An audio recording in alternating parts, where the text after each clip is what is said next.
Today, 3 motions were heard before the court regarding this suit.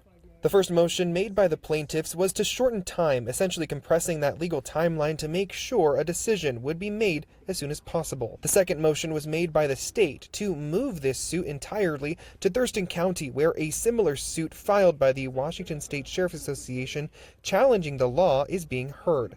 This motion was to avoid multiple rulings in multiple counties across the state. And the third motion was made by the plaintiffs to enact an emergency injunction for these 4 sheriffs when it comes to being asked to follow this newly signed law when it goes into effect at the end of the month.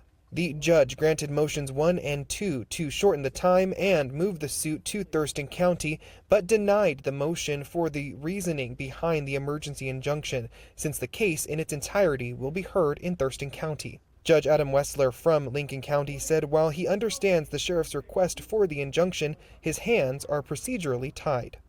I'm not here to decide whether it's a good policy decision. I'm not here to make my decisions on the basis of whether I believe it is or is not a good policy decision. I don't enter into that.